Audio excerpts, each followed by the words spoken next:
Welcome back to The Directors, a special segment of the Cancer Letter podcast, sponsored by the American Society of Clinical Oncology. This time, Mark Burkard, University of Iowa Healthcare Holden Comprehensive Cancer Center Director, and Jeffrey Miller, University of Minnesota Masonic Cancer Center Director, talk about the financial and logistical challenges confronting cancer care outside major metropolitan hubs. Burkard is also a professor of internal medicine hematology, oncology, and blood and marrow transplantation at the University of Iowa and is the associate dean for cancer at Carver College of Medicine. Miller is also a professor of medicine at the University of Minnesota and the Roger L. and Lynn C. Hedrick Chair in Cancer Therapeutics. And with that, let's get started. Welcome to the Directors Podcast of the Cancer Letter. I'm Paul Goldberg. I'm the editor and publisher of the Cancer Letter. With us, we have Dr. Jeffrey Miller, who is the director of the University of Minnesota Masonic Cancer Center, and Mark Burkard, who is the director of the University of Iowa Healthcare Holden Cancer Center. Two great Midwestern cancer centers, both comprehensive. And it is wonderful to have you here. And one thing about the directors is that the first question is always the same. What is keeping you up at nights as you run your institutions now in June of 2026? Who wants to jump in first? Well, Mark, you've been doing this longer, so why don't you start and then I'll go next. Well, I mean, up until a week ago, it was preparing our CCSG renewal. That was keeping me up at 3 a.m. But I would say currently it's how we get it all done. You know, there's a lot as a state university and a comprehensive cancer center that serves the state. We have a big mission, not only to care for patients, not only to advance clinical research, not only to make discoveries, but also to go out and care for patients across our catchment. And our cancer center aims to serve the entire state of Iowa. There's 99 counties, there's 3 million people, and thinking about cancer prevention, control, and rural care across the breadth of the state, in addition to everything else, is a challenge. So I think it's the breadth of activities, Paul, that I would say is real. And I even mentioned education in a challenging time when a lot of trainees are coming to us and saying, is this the career I want? Look at the headwinds we're facing. So, you know, we're trying to encourage the future leaders in cancer as well. So, Mark, let me build on that a little bit, not repeat everything you said. We also serve the state of Minnesota. We're trying to figure out if we should expand our catchment area a little bit beyond our borders, because we border some states that don't have cancer centers, and how we should collaborate together. But I think the bigger thing, just to build on that's been complicated, you know, I grew up as a translational researcher. My whole life has been studying natural killer cells and their mechanisms and how to translate this into clinical trials. And now I find myself in the director role of the Comprehensive Cancer Center. I feel part of my job is to make 85% of the people happy 73% of the time, which is super hard. I think one of the things that really keeps me up at night is I think the growing fear of what's happening in academic medicine. I mean, on one hand, we have RVU directed research, and you know, I deal with a lot of clinical investigators that are mainly clinicians, you know, between 50, 60, 70% of their time, and how to keep them funded at a time when everybody seems to be under-resourcing how to support academic time. And this is really challenging.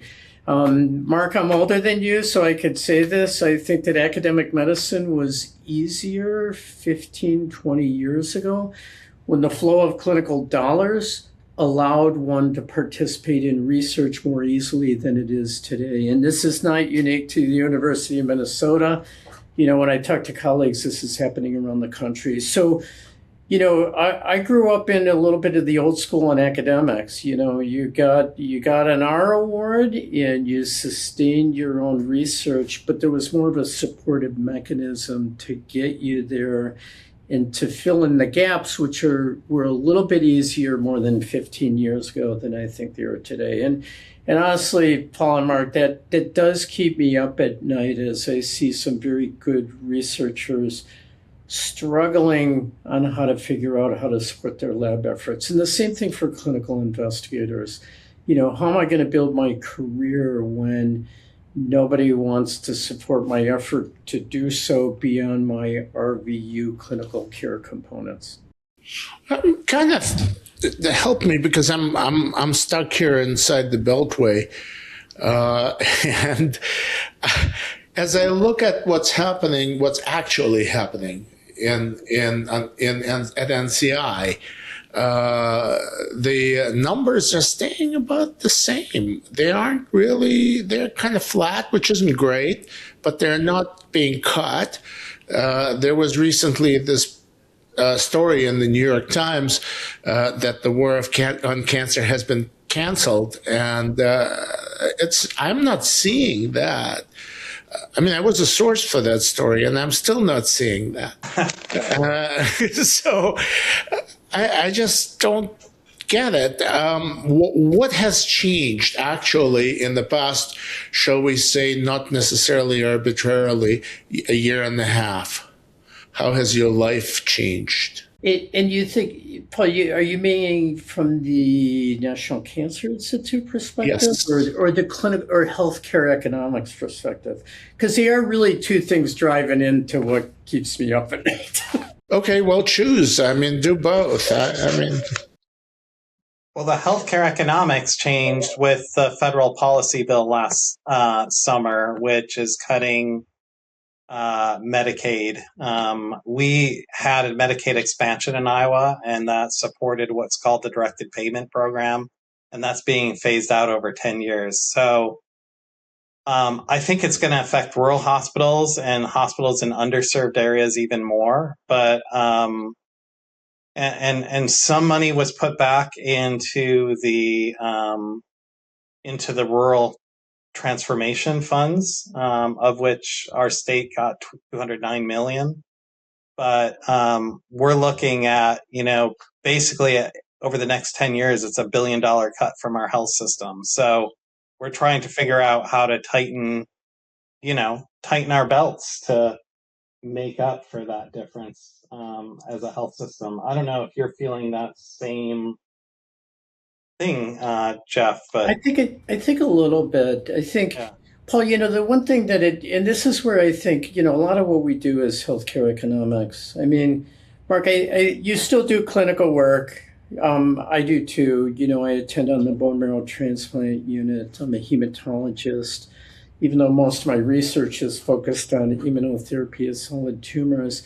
But what I'm seeing today is that the margin of flexibility on taking care of patients is so narrowed, and even the amount of money that goes back to my home division, of hematology, oncology, and transplantation is much narrower than it was. So, everybody's squeezing the same thing. I mean, the state and Medicare programs, healthcare systems are, I think, becoming perhaps, I don't know, Mark, if you'd agree with this, more savvy, but also more restrictive in what we're allowed to do. It's just making the support from clinical divisions a little bit harder to understand how to perform research unless your institution happens to be well endowed with dollars to be flexible to go into that area. So, it used to be that you could, creatively dabble as a junior faculty and then figure out how to develop your career. But now they want you to do it in pretty much 3 years. You get 3 years unrestricted time, and then you got to go out into the world and say, how am I going to support my salary? Industry trials, NIH, DOD, foundation, you name it. And And even though you're right, Paul, I think the number of dollars to the NCI, which is, as I understand, Mark, from our last meeting, the only institute that went up a tiny bit, the number of awards going out and the work supported is still tending to go down because this upfront funding is one of the issues. And I still keep hearing these stories that people are getting, seventh percentiles in the, percentage ranking of their grants and still not getting funded. And it's disillusioning people, and especially the future generation, to want to do what we're already doing. And I don't know about you, Mark, but my wife tells me I'm not going to work forever. Well, I'm an oncologist, so at heart I'm an optimist. And let me tell you the positive. The reason that people are looking at costs for cancer is because cancer costs are going up. We're a victim of our own success. Lung cancer patients are living longer than ever before. Melanoma patients, median survival is multiple years. When I was training, it was less than 1 with metastatic disease. And now we doubled the survival. We're doubling the survival with pancreatic cancer for the first time. So guess what? Twice as many people are going to be out there with pancreatic cancer getting treatment. How do we pay for that? Well, it's going to be a bigger expense to the healthcare system. And so people look for other ways to cut costs to make it economical. And that's fair. If I'm an insurer, if I'm an employer, I don't want to pay more, but it's going to cost more to take care of patients and give these cutting edge drugs that we're bringing into the clinic. Mm-hmm. It's interesting because every month I meet with 2 cancer center directors, and the thing that always seems to be coming up, over the past 4 months or so, is bridge funding. Are you running into that issue? Are you offering bridge funding to keep labs open? Are you being asked for it? How does that work? I haven't really been asked. We do have a program at the college level that exists to fill in gaps. And we always look for opportunities to help our faculty. I've been trying to find other ways of helping faculty. For example, I've been trying to get philanthropic funds to help pay for graduate students and fill in gaps. The graduate students whose mentors lose funding, the program director can fill in. And I'd love to have a world where, all those graduate students are in cancer biology are endowed to do their work and their mentors don't pay. So I'm trying to find long-term ways to enable people to do their research with less, which is the world, we're heading into. And Paul, I'm probably asked sadly every day. I mean, it is the hardest part of what we do is, how do we prioritize the discretional dollars we have for the best payoff on investment, and that's sometimes really hard. And this is coming from, at least for me, Mark, at all levels. It's coming from very senior people who have been well R01 funded. It's coming from middle people who have not bridged the gap from their kind of 3 to 5 year startup funding package, because I think they're the least at risk, at least at our place, the way we don't bug people for 3 to 5 years, depending on their letter and their position, but then it's really hard. When do you, since in a business model, which I've had to learn way too much, way more than I thought I would compared to my own basic research laboratory, is how do you make the strategic decisions to invest into the best thing that are going to be self-sustainable for the future, unless the institution has a lot of dollars to put into it? And I think institutions are feeling crunched at so many different directions, based on healthcare, based on own pressures of their state or their hospital, or other investments that need to be made along campus. How do we attract everything here? And that's one great thing about being a cancer center director, is that the NCI clearly defines what the institution needs to do to have us remain comprehensive. And as Mark and I heard at the last directors meeting, there's absolute economic benefit to the healthcare system in the state that we live in, as long as we maintain this affiliation with the NCI, which is super important to all of us. Mm-hmm. I heard the meeting went incredibly well, the center directors meeting. I know it's a bit of a softball question, but I hear that. I heard that from several people who were there. What were the highlights of the meeting for you? What are you expecting in terms of designations approach, or in terms of the NCI approach to this? I heard. There were multiple take-homes. We heard about the economics, but two main things in this came from Dr. Latai himself was improving efficiencies, and that in both the application process, trying to streamline that. Just coming through that, I kind of have a good grasp of how much administrative work goes into that, and then just having done some reviews, how that's reviewed, and there's a little bit of a mismatch there, so the streamlining there is welcome. And then there's a push now in clinical trial competitiveness. I remember distinctly early in my faculty career going to a cooperative group meeting and hearing this presentation of how the NCI was planning to streamline consent forms. And they formed a committee, and then the committee met, and then they did their presentation. But the committee found like 8 things that were missing from the consent forms that they needed to add. So I kind of laughed that the streamlining was, making the consent forms longer, and then the solution was putting a 1-page summary in the front of the consent form to add a new page.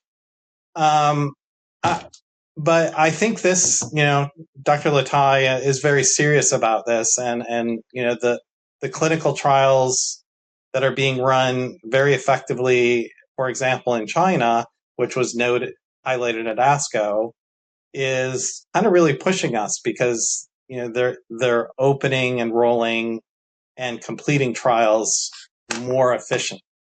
And do we want to, outsource that? So I think there's some very serious thought about streamlining processes for clinical research, which is wonderful. Yeah. And just to, the other things that I think we heard about, it's really important for all of us to be on an even playing field when it comes to peer review and really empowering the directors to represent their centers to continue to have us be successful. And I think the things that I liked is that they are trying to make it an even playing field. They're trying to streamline the process. I think the other things that I took away, Mark, just a little bit, which I think are good for our center and our scope, is kind of evening the playing field a little bit between, accessing out into our catchment area, which for both of us is our states, and really trying to place a little bit more equal emphasis on population studies as therapeutic trials. So I think it's really important. I think even the NCI director stated, that everybody knows that the amount of work we can do is somewhat proportional to the investment we have to do it. But I think the goal is to reach out to more people and to have an impact on cancer research. And, if that means getting a bus to start doing screening in all the corners of the state. And Mark, I don't know I think I remember from the University of Iowa when I was a resident there, there basically were buses of all corners of the state that brought people to you, at least at the VA hospital that was associated there. And I think I continue to be surprised that people even 2 hours from the Minneapolis-St. Paul area do not want to get in a car and drive to the big city. So this means we have to be creative and we have to form partnerships. And it seems like that is in alignment with what the NCI wants us to do. They are funded by taxpayer dollars, and we have to make sure that we're fairly reaching out to touch as many people as possible to impact their cancer journeys. Mm-hmm. I'm thinking about it more from the inside the Beltway perspective. There's these two, I think, very much opposite things: evening out the playing field and relying on peer review. It seems like NCI is now moving away from peer review towards maybe evening out the playing field. I mean, I'm sure that both are in play, but I'm just watching this right now from the point of view of the upcoming 227 appropriations bill. And I'm looking at it, and there's a report language that says that the NIH director can use up to $200 million to even out the geographic unevenness. So it kind of, I guess I read it as move some of the money from the coasts to the towards the center of the country. The Midwest. You mean to Minnesota and Iowa? Yeah, precisely, which is why I'm asking the question. I mean, I know there's outrage on both coasts. Do you share the outrage, or do you say it's long overdue? Yeah, I think it's more complicated than that. Dr. Bhattacharya came here and with our representative and Mary Miller Meeks, who's also an MD. And, we had some institutional discussions, and he did bring this up that, hey, if facilities are less expensive in Iowa, then why are we, paying more overhead to do the work elsewhere? Or if, maybe what's happened is the winners got a lot of resources, and so they were able to build up, and, the people who didn't have that opportunity got behind. And so even out the playing field, which in a self-serving way is great. We'd love to have our faculty have easier funding. At the same time in the field, we want the best and the brightest and, the best opportunities. So I don't know how to separate better, how to, even the playing field, so to speak, with making sure we're investing in the best science. I think in the long term, it could play out in a positive way, but I also want the best cancer research to be done. Yeah, and Mark, I agree with everything you said. As a scientist, and I've been supported by the NCI for my entire academic career. It's very hard for academics who have done a lot of peer review to say that supporting the best, the brightest, with all the criteria for peer review, including innovation and the overall impact in the field, that there is going to be some process that kind of has precedent over that. Is very, very hard for me as an academic to understand that. As a peer reviewer, I try to be fair and I try to be unbiased and I try to understand the science, which is why peer review is sometimes not very easy. And what we all want to do for our areas of interest is say, how do we invest the top 10% into trying to change the field or the practice of medicine and cancer care? And it's not easy, but it just worries me if we're taking away the peer review impact part of that. Makes us all, I think, a little bit nervous, despite the fact that we don't want inequities. And as Mark already said, we are in the Midwest, but I don't feel unfairly treated in the Midwest, to be honest with you. We try to surround ourselves with good academic depth and basic sciences and translational researchers to fill in that gap, and that's part of the responsibility of the Cancer Center director. So I think we all want what's fair and what's an even playing field. Despite some of the intents, it's hard for me to believe that peer review, as long as that process goes smoothly, and that's currently in flux as well. But if that process is working, it's just hard to have too many unknowns to try to figure out what, how to be successful as in an academic career. It's certainly making the young faculty very anxious.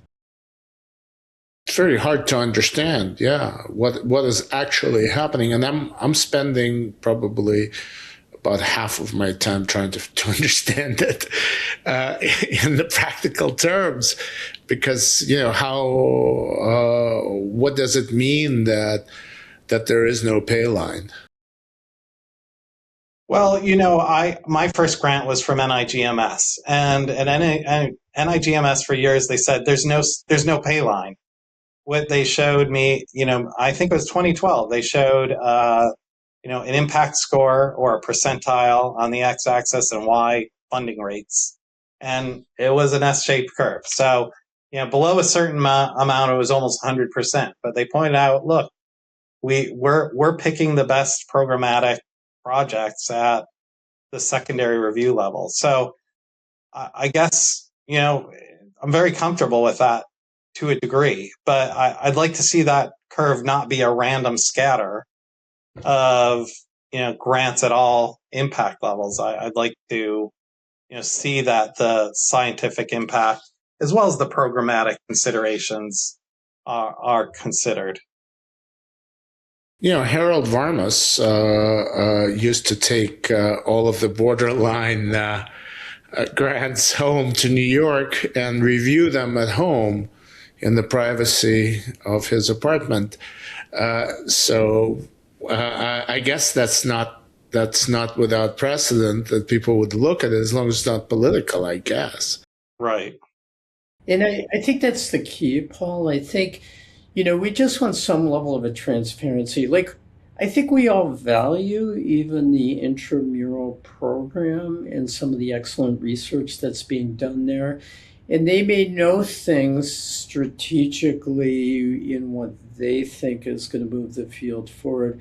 I guess what worries us the most is we don't want to be a part of political battles. So political geography is guiding these decisions rather than really scientific impact. And I think you're right, Mark. It's a fair comment that this could be some degree of programmatic, at least input for some of those is a fair comment, because there are a lot of talented people in the program who spent their entire life as well trying to figure out what's going to move the field forward. And they somewhat have this bigger 30,000-foot view. I think we just want it to be fair and open and understand the process so everybody can move forward. It's kind of interesting because with the $200 million, it's not a whole lot of money from the entire NIH budget. Plus, it's not really decided it's actually going to happen because it's just a House bill, and it's not even in the bill; it's in the report. And the report, it means you could, it's a mandate. Maybe you should do it. Maybe you're going to have to do it. Maybe not. But at least you have to be able to answer questions from the committee about why you didn't do it. So but it's still, it kind of as a matter, as a principle, kind of regional evening out of the system, which I would actually argue is consistent with the National Cancer Act of 1971. Because, well...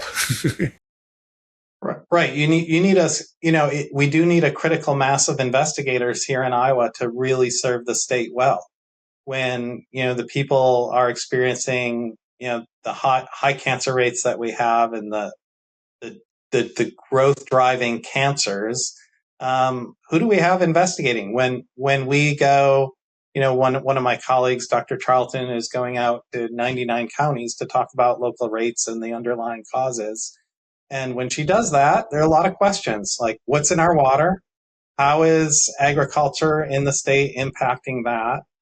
And, we have some pat answers. We know smoking and alcohol and obesity, and these are still the major drivers and clearly important. But, it's hard to answer those questions without the expertise, and to have the experts here in Iowa is important. And for the same with, drug development, basic research.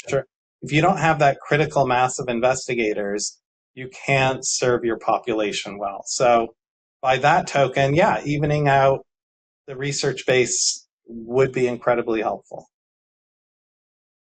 Yeah, I do agree. And the big question, and this gets into, how do we best export things? We both work at centers that are really tertiary care centers, I think, within our states. And the question is, how do we make good quality care equal, no matter if you're in Bemidji, Minnesota versus St. Paul, Minnesota, which is really a long distance away. And I think one of the things that, and Mark, I know you're interested in this as well, is, we're trying to understand how to use our comprehensive cancer center in our catchment area to build out and touch out into the state.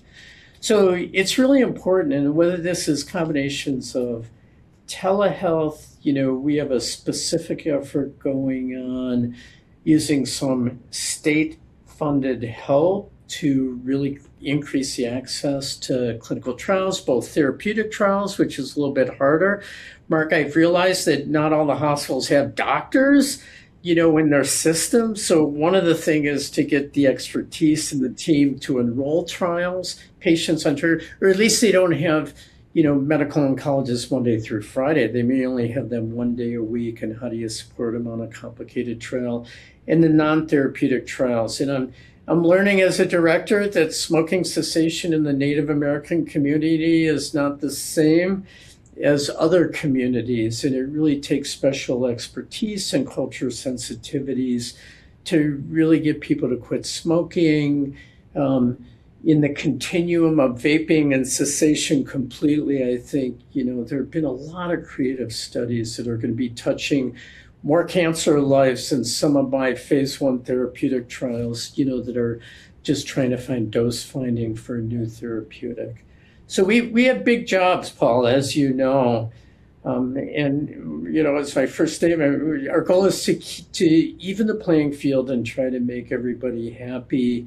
And the breadth of cancer research is, Mark, as a new director, continues to impress me how big it is, really, from the screening to the prevention trials to the phase 1 therapeutic trials, and really changing the practice, which means you got to participate in phase 3 trials and involve your community. Which is probably hard to do if you do not control the workforce of people who are how is that going? Because I've never actually, it's one of those stories I keep trying to figure out where the rubber meets the road as community oncology and academic oncology work together. How is that working out in your world?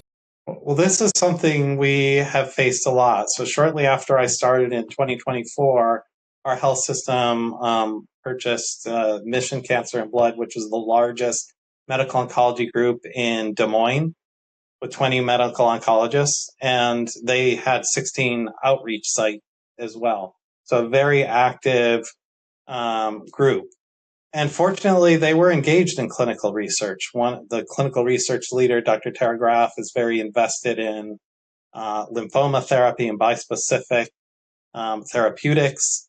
And Dr. Seema Harachan led the NCORP, or co-led the NCORP with a co-PI at another health system, who was a radiation doctor. And so that has been eye-opening to me to try to bring them in. They're seeing patients every day.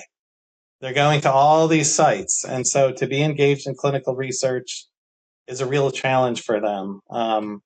But they are engaged. And then one thing that happened recently that I'm excited about is the NCI released the NCORP program announcements not long ago. And, we met with the PIs of our local NCORP, and our plan is to apply for an academic NCORP, which will integrate the cancer center, the other health systems, and allow us to, coordinate the clinical trial, at least for national trials, more broadly. So I'm very excited about that. I know it's going to be a lot of work. We have two great PIs who live and work in Des Moines, which is a great place for them to be. And so I think that's a tremendous opportunity for us in Iowa.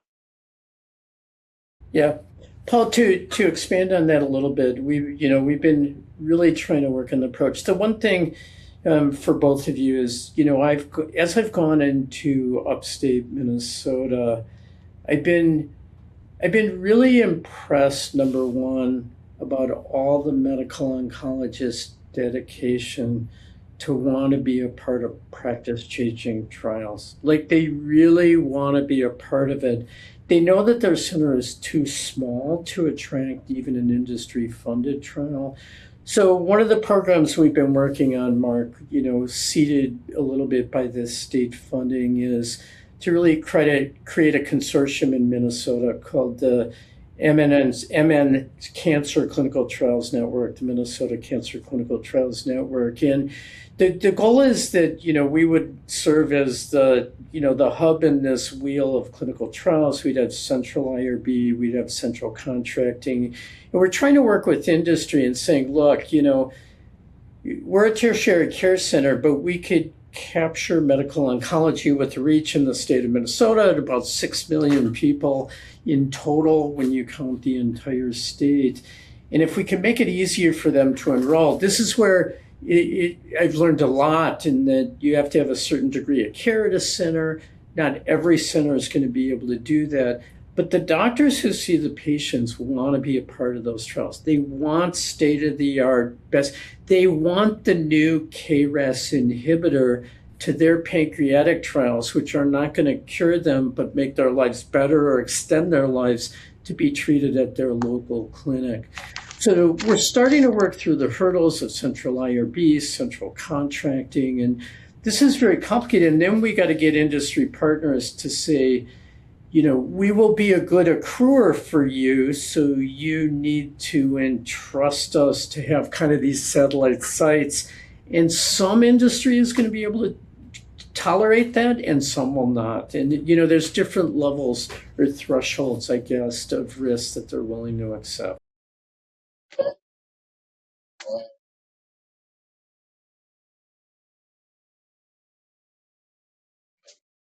We just submitted, yeah. Well, it is expected to be between November and January.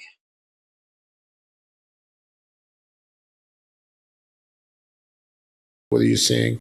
Well, I don't know what to expect yet. Our review will probably happen in a few months. I sometimes look at my application and say, oh, I wish I did this or wish I did that, but it's in, I'm hopeful that, we'll get a positive review, but I know, the reviewers are going to be fair and rightfully find some weaknesses and point them out to us. And that's what I expect. I'm hoping and expecting for a favorable result. I know a funding decision would be after the site visit. But I'm always looking at our, what was our score last time? Can we beat it? Are we doing better? Was a year and a half here enough to, change the Queen Mary's direction a little bit and show some that we're pointed the right way? I'm not sure. But I've also been, participant in reviews, and I've seen how that's changed over time too. And I do think it's a smooth and fair process the way it's being done. How long is your application? Maybe 1,700 pages. Yeah.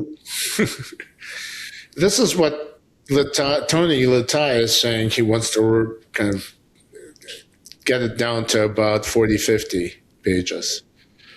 Is that good luck, or is that going to happen? I would welcome that. Well, some of it's list of publications and grants and bio sketches. But yeah, the program, the research strategy portions are pretty dense. I'm sure there's some to curtail them. Yeah. Jeff, where are you in the process? So we have to go in with our renewal in January 28th. So I think I'm fortunate. I feel fortunate to have a little bit of time to see how this goes.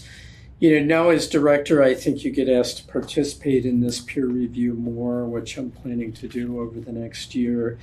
We've already been making programmatic changes. I don't know, Mark, you can maybe comment on this. As a new leader, my sense is being a peer reviewer for a long time, the new leadership needs to make their imprint on what the center is. So we're going through some very, I think, critical but important evaluations of our strategic plan, how we interact with our clinical partners, and how we might want to rearrange things to be more in sync with the NCI's priorities. Things I think over the past 10 years have really changed a little bit, and we have to tailor the goals of the Cancer Center as the NCI defines them. And this is where I appreciate from the directors meeting, I feel some of these things that we're changing that is not making 100% of the people happy all the time, especially as you ask people to change leadership roles. But as long as there's a strategic good rationale to do this, I think it's going to be important for how we sell ourselves in a written application, which is really a little bit different than, when we had these large one-day site visits where you could really, I would say, rehearse the selling points in front of a big audience. It's a little bit different to get that application mark, as you know, and just say, okay, this has to stand on its own. You have a little bit of a different lens, I think, and maybe less chance for error because there's no second look. It's interesting because you both have very similar problem because you've succeeded these larger than life virtuoso directors as well. So it's like things were done a certain way for a very long time for a certain reason. How is that to change that? Well, that's interesting that you say that. Yeah, George Wiener's still here, and he's advising me. He's one of my advisors, and he's been very, very helpful and supportive. And in fact, he suggested some changes, so that was helpful too. But as I have staff here who've been here since the first CCSG went in 1999. And we have faculty leaders who've been in their role for that long. So, but I don't think that was always, necessarily the right thing going forward. The biggest change we made, again, I think George was helpful in this, is restructuring our programs. There was imbalance in our programs. It had grown over the years. There had been some restructuring 10, 15 years ago, but it was time to do that again. And then another thing that really changed the landscape is, again, purchasing this group in Des Moines, being part of our health system cancer center, and now expanding our clinical research from one site in Iowa City to sort of a more of a statewide enterprise. And that has been, an ongoing effort to integrate and streamline processes. So, so I think, there's a lot of good things here that you can build on if you have a successful cancer center. But as a new director, you may have a vision for things opportunities that maybe were missed, and you can build on the strengths and, add to them. So that's mostly what I focused on. Yeah, and Paul, Doug Yee was the director here for 16 years. He's a super good guy. I was his deputy director since 2012, so a lot of what I learned about how to become a cancer center director was from Doug. I still meet with him. I think there is a certain amount of change. I think peer reviewers do want to see some change. They want to see the imprint of new ideas. And this is a whole thing, Mark, we're going through program changes as well. Just because, new people come up, new investigators, super talented ones, they have different levels of hunger for being program directors. And sometimes change is good when the external environment is changing a lot. Sometimes it's good to get some new ideas. And what we're finding is some people that got displaced in these leadership positions are happy to be senior advisors and help. And they're totally dedicated to the Cancer Center mission, but they don't feel that they need to lead this on their own. And I think that's certainly how Doug left. He's still helpful. He's still there to advise me, but I think we are in a time of change. The healthcare system, at least here, Mark, is changing and how we're dealing with them. And we have more healthcare systems, I think, in Minnesota than you do in Iowa. But we just have to adapt to meet our strategic missions. And it's important for directors to define their strategic missions for where they live, and they're not all the same. And that's the good thing about our differences, I think.